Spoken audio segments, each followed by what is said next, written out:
What's going on, guys, and welcome back to another video, and welcome to your economic update and daily news report for Wednesday, May 18th.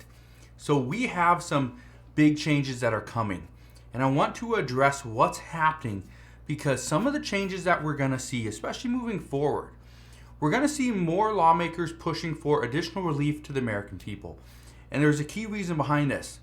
Midterm elections are coming up.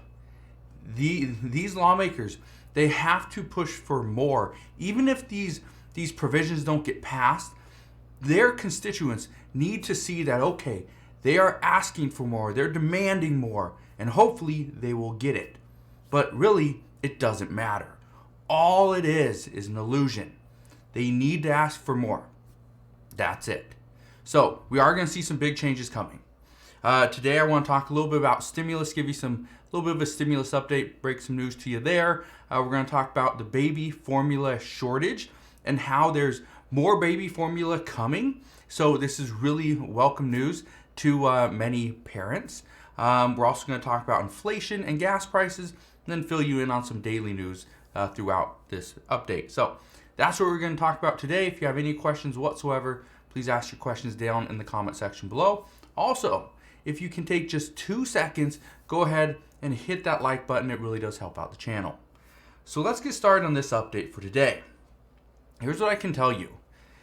Since December, I have received countless messages from community members about President Biden's his economic agenda. When this is going to pass. This is that Build Back Better Act. Okay? Now, as we started into the new year, we really didn't know what was going to happen. But we're now starting to get some clarity as to what's going to happen. But this doesn't mean that something's going to happen anytime soon. The one person that is essentially holding up the Build Back Better Act is Senator Joe Manchin. Now, the other day, he stated that all he wants to do right now, and he's all for passing key parts of President Biden's economic agenda, but the first thing that must be taken care of is Ukraine. Senator Joe Manchin said, and I quote, "We're in a much different part in the world right now with the turmoil that we have. Right now is how do we get Ukraine and make sure that Ukraine wins this war." He also went on to say, and I quote, "We should be going what we call pedal to the metal back at home in West Virginia, as hard as we can to help Ukraine. We should be doing everything we can to make sure Ukraine can secure their country. And then we should all gather together in a Marshall Plan to help rebuild." Okay. So once Ukraine has their country back, the war is over and there's no potential threat from Russia or anyone else. Then he says this would be a great time to use reconciliation to pay down our federal deficit and get our financial house in order. Now, the expectation at this time, it's still the same. The goal is to pass the economic agenda as quickly as possible. However, the issue with this is right now Congress's plan is to pass it before their July 4th recess. This is going to come up very quickly. Well, we got like a month and a half. But this would only happen if more aid to Ukraine gets passed and Russia is pulled out of the country. That's what's going to happen. Okay? So, if you're wondering, hey, are we going to see those child tax credit payments come back? It could happen. The likelihood, and I just want to, in all honesty, just want to be 100% transparent with you guys, I don't believe it will happen before July 4th. Even though Russia could pull out Ukraine, and that could really happen before July 4th. They could do that, but the other thing that's holding back the child tax credit payments, other thing that's holding back, paid family medical leave, a lot of those other provisions in the Build Back Better Act is our inflation rate at 8.3%. So if we saw Russia pull out Ukraine, that's a good sign.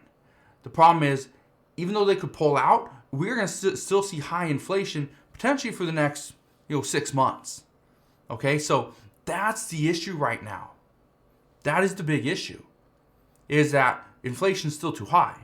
Our federal deficit is still too high. Those are two things that Senator Joe Manchin said we have to address before he will jump all in on President Biden's economic agenda. Because he did support it at one point, but as inflation started to rise higher and higher and higher, his will to pass it just kept decreasing. So we'll see.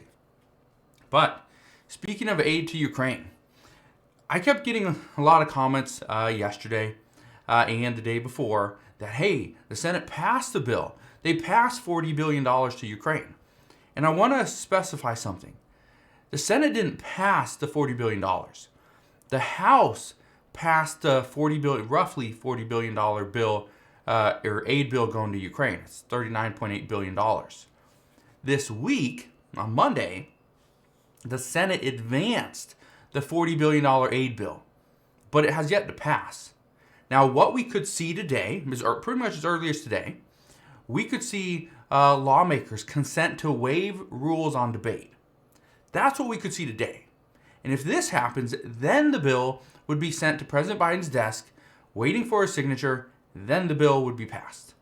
So as of right now, the $40 billion, as of recording this video, the $40 billion has yet to be passed by the Senate. Okay? So just keep that in mind. Now, I do want to give you a little bit of an economic update, what we are seeing right now. So I want to talk about the two biggest worries that Americans have. These are not in any order, but let me know your thoughts on this. What is your biggest worry? Okay, and I'll give you mine as well. The first worry is inflation. The second worry is rising fuel prices. Now, let me give you mine. My biggest worry is rising gas prices. Okay, because rising gas prices, let's just start with let's just say diesel. Okay, I'm not even say oil prices. I'm just gonna say diesel. If diesel is more expensive, guess what? Gas is, regular gasoline is going to be more expensive. Food is going to be more expensive, right? Things like lumber, more expensive. When gas prices go up, everything else goes up, which causes additional inflation. So that is my worry, is rising diesel prices, then inflation.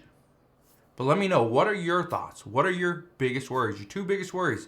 Let me know down in the comment section below. Now, here's what we know, and I did a whole video on this just yesterday. Go and watch it. It was my last video. Talk about, the crisis just got worse or something like that. I don't know the exact, name of it. I'll pull it up really quick so I can show you. But right now, what we know is that there's 39 million people that are expected to travel over Memorial Day weekend. Okay, so here's the video right here. Right here. Okay, the crisis just got worse. Disaster coming in 2 weeks. Okay, go and watch that video. Okay, I want you to go and watch that video for one main reason. Because I talk about how there's going to be 39 million people expected to travel over Memorial Day weekend. That's just 12 days away. The worry is that gas is already topping $4 a gallon in every U.S. state. And let me ask you this. What state are you in? Or better yet, has gas already exceeded $4 a gallon where you are living? Because the reports indicate that gas is $4 a gallon in every U.S. state. Nobody has gas at $3.99 or lower. Okay, for me, I'm currently paying about $4.80 a gallon. That's what I'm paying. So what we are hearing is that experts are saying that food prices are going to get much higher this year than last year. Memorial Day weekend is going to really impact our wallets. It's going to hurt. They're saying food has surged in price. Gas prices are not going to come down anytime soon. And the expectation is that we will have much higher gas prices over the next 3 months. Just 3 months. Even JP Morgan sees prices at the pump surging past $4.50 a gallon. They are expecting we could see $6 a gallon for gas. Now, I just want to be very clear on something. I told you guys, and again, I don't want to be the one that said, I told you so, but a couple of months ago, I said that once we get to Memorial Day weekend, which is in 12 days, we're going to start to see a steady increase in price throughout most of the summer months for gas. The reason is because people are tired of being cooped up in their house. They want to travel, they want to go places, right? Summer months are big on travel. So that's what the expectation is that we are going to see more and more people traveling. And as they do, gas prices, because demand increases, supply is actually staying the same, if not going down. Well, as demand increases, prices go up. So just keep that in mind. Now, the last thing I want to address is our baby formula shortage. I want to touch on this once again because we are getting some somewhat good news. But yesterday we learned that Nestle would be sending out more baby formula, trying to expedite this from Europe to the United States. And this was very good news to many parents. But yesterday we also learned that the Abbott Laboratories reached an agreement with the FDA so that they can reopen their plant in Michigan. This is where everything really started.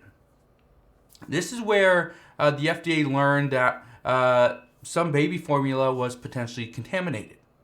So this is where everything unfolded, was it back in February, I believe, and this caused a massive baby formula shortage. Well, the agreement as of right now is that Abbott Labs can restart production in about 2 weeks. So here's what you need to keep in mind. They can restart production in about 2 weeks, which is going to put them right past Memorial Day weekend. So my guess is they will start production on Tuesday, May 31st. Okay? So that was probably when they're going to start production. Then they will have between a 6 to 8 week period before formula actually makes it onto the shelves of grocery stores. So if we go 6 weeks, 1, 2, 3, 4, 5, 6, 7, 8. So we got anywhere between July 12th and July 26th that we are going to see baby formula start hitting the shelves in your grocery stores. So that's somewhat good news. But again, I understand that's still like 2 months away. It's about 2 months away. So we're still in this little bit of a crisis, but that is what's happening. Now, I do want to touch on one other thing regarding baby formula. And it's the same topic, but here's what's happening. There were reports last week. Again, we've had this baby formula shortage since February. But there were reports last week that the Biden administration was providing migrant families with baby formula down at the border. Now, on Friday, the White House Press Secretary Jen Psaki, she addressed this rumor, and she said, yes, it is true. She also said, and I want to read you this quote, "We also think it's morally the right thing to do. It is the law.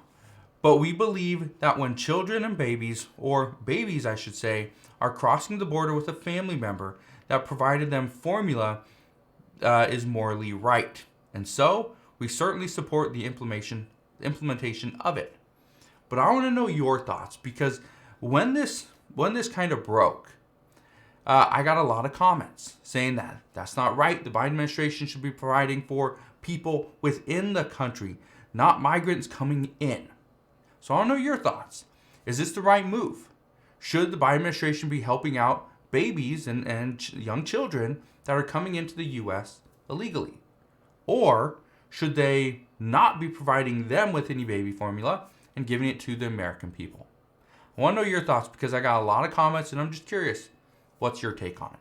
So that's what we know at this time. As always, as I know more, I promise I'll come back on, fill you in on all the latest news and updates. Again, just want to thank you guys for watching. Have a wonderful rest of your day. Consider subscribing, and I'll see you guys on the next one.